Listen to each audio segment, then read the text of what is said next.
नमस्कार। आज का बहुत ही सुंदर विषय है कि महर्षि पतंजलि को हृदय की गहराइयों से हम कोटि कोटि नमन करते हैं कि महर्षि पतंजलि ने अपने जीवन को समर्पित करके योग के गहराइयों को समझा, योग के गहराइयों को प्रकट किया और उन्होंने योग को अष्टांग योग में विभक्त करके आसान तरीके से जन जन तक पहुंचाने का कार्य किया। महर्षि पतंजलि का संपूर्ण मनुष्यों पे अद्भुत कृपा है कि उन्होंने कृपा करके संपूर्ण मनुष्यों के कल्याण के लिए उन्होंने योग को घर घर में पहुंचाने का कार्य किया। महर्षि पतंजलि ने आयुर्वेद के माध्यम से खान पान की शुद्धि करके शरीर को और पौष्टिक बनाने का कार्य किया, जिससे सप्त धातुओं का पोषण हो।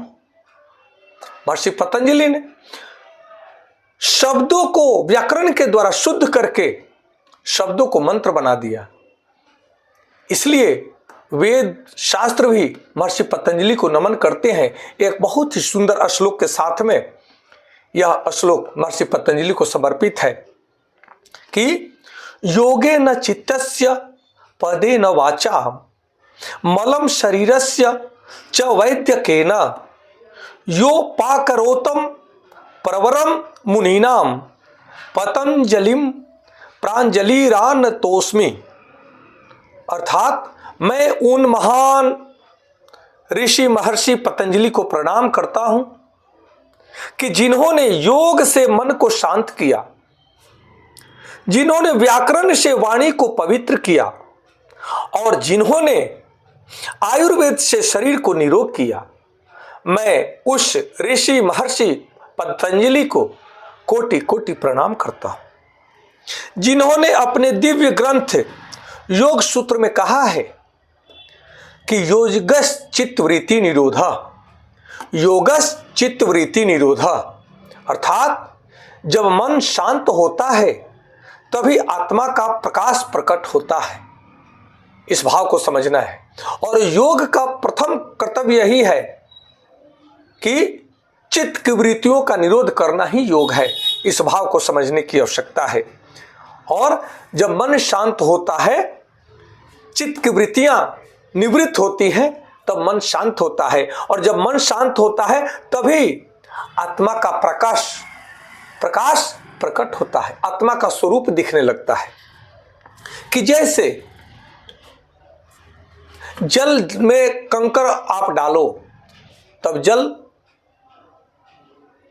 में बहुत कंपन होता है, जल उद्वेगित होता है और अस्थिर जल में, जिस जल में ज्यादा कंपन हो उसमें आपका तस्वीर नहीं दिख पाएगा, आपका चेहरा आप देखेंगे तो नहीं दिखेगा। परंतु वही जल जब शांत हो जाता है तब आप उसमें अपने स्वरूप को देखेंगे तो शुद्ध स्वरूप आपका दिखेगा, एकदम सुंदर स्वरूप जो आपका स्वरूप है दिखेगा।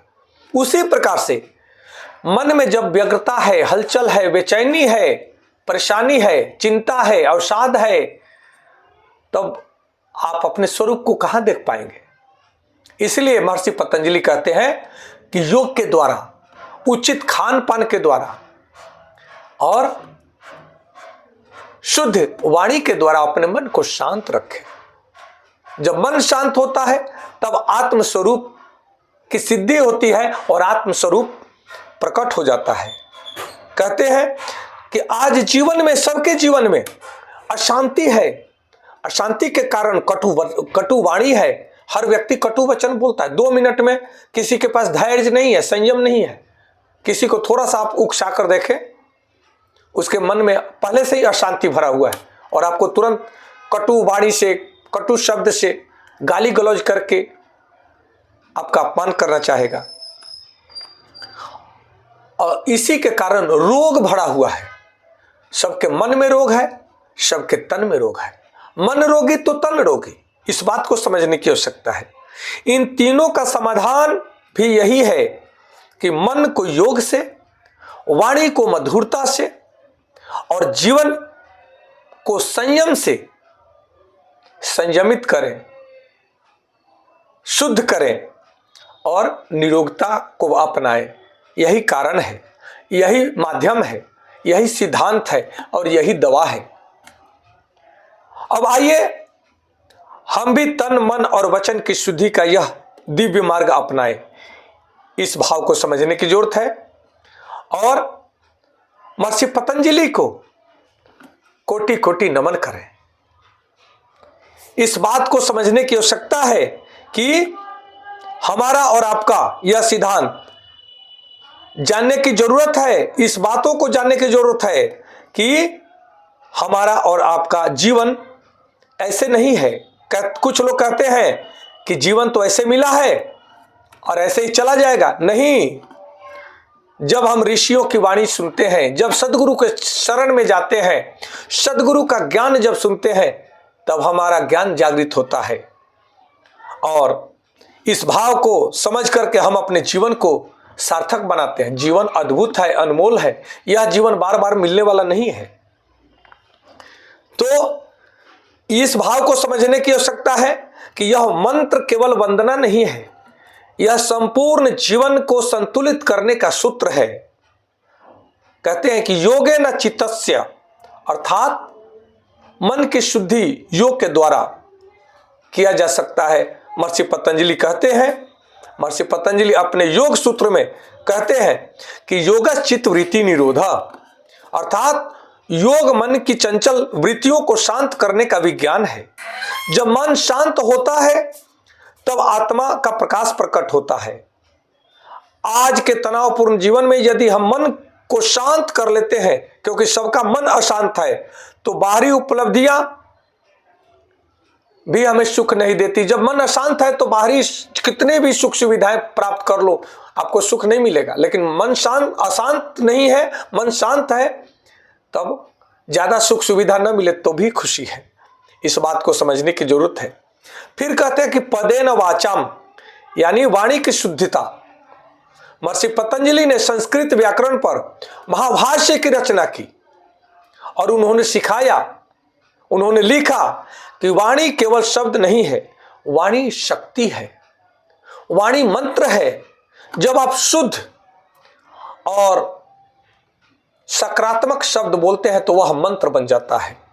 इसलिए वाणी को अन्यथा नहीं लेना चाहिए। वाणी तो अनमोल है, जो कोई बोले जानी, ये तराजू तोल के तब मुख बाहर आनी। इस भाव को समझने की जरूरत है। सही शब्द सही समय पर बोले जाए तो जीवन बदल जाता है और गलत समय पर गलत शब्द का उपयोग करते हैं तब आपके जीवन में कष्ट कलेशों का भरमार हो जाता है।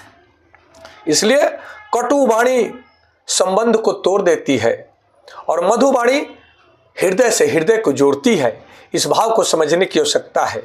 फिर लिखते हैं कि मलम शरीरस्य च वैद्यकेन, अर्थात शरीर की शुद्धि आयुर्वेद के माध्यम से महर्षि पतंजलि बताते हैं कि शरीर के दोषों को दूर करने की परंपरा शुरू से चलती आ रही है। जो महर्षि पतंजलि ने अपने आयुर्वेद सिद्धांत में उन्होंने लिखा है कि शुद्ध आहार के साथ हम अपने जीवन को शुद्ध बना सकते हैं। इसलिए शुद्ध आयुर्वेद से जुड़ना अति आवश्यक है। शुद्ध आहार भी आयुर्वेद का कार्य करता है, ध्यान रखना, क्योंकि वात पित्त कफ इनको संतुलित करने का प्राणायाम एक बहुत सुंदर माध्यम है और इनको आहार के द्वारा, शुद्ध आहार के द्वारा अर्थात आयुर्वेदिक उपचार के द्वारा भी संतुलित किया जाता है। और जब ये त्रिदोष यानी वात पित्त कफ प्रकोपित होते हैं, असंतुलित होते हैं, तब शरीर में अनेकों प्रकार की बीमारियां हो जाती हैं। इसलिए अब हम धार्मिक और आध्यात्मिक सिद्धांत को समझेंगे कि यह मंत्र हमें 3 महान सिद्धांतों को बताता है कि मन की साधना ही योग है। ध्यान रखें, मन की साधना ही योग है। वाणी की साधुता ही व्याकरण और सत्य का भाषण ही यह मंत्र है। शरीर की पवित्रता अर्थात स्वास्थ्य और संयम ही सच्ची शक्ति है। सच्ची निरोगता है। और यह तीनों जब मिलता है, यही त्रिवेणी मिलकर के मानव जीवन को दिव्य बनाती है, मानव जीवन को स्वस्थ बनाती है और मानव जीवन को महान बनाती है। इसलिए जब मन निर्मल हो, वाणी मधुर हो और शरीर स्वस्थ हो, तभी मनुष्य का जीवन सफल और सार्थक होता है।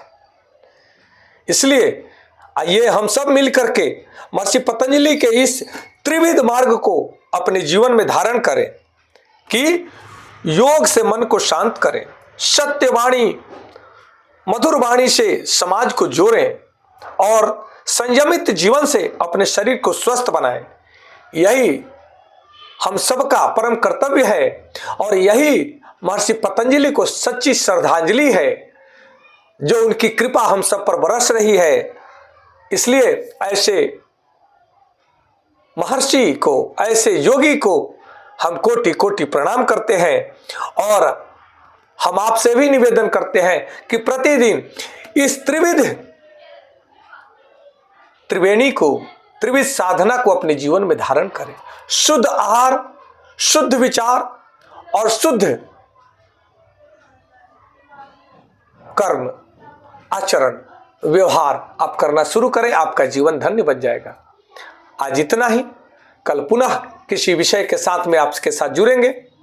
आपसे निवेदन है कि जो कुछ आपके मन में सवाल हो, क्वेश्चन हो, जिसका उत्तर साक्षात रूप से, स्पष्ट रूप से नहीं मिल पा रहा है, तो सनातन धर्म से जुड़ा हुआ हर सवाल आप हमसे पूछ सकते हैं। कहीं भी आपको लगे कि यह भ्रमित है, यह भ्रम है, यह भय डराया जा रहा है, यहाँ कपट है, यहाँ छल है, यहाँ प्रपंच है, यह अंधविश्वास है, अगर ऐसी बातें आपके दिमाग में आ रही है किसी भी प्रकार से कि सनातन धर्म में ये भ्रम है, ये अंधविश्वास है, ये पाखंड है, तो उससे संबंधित आप हमसे सवाल करें।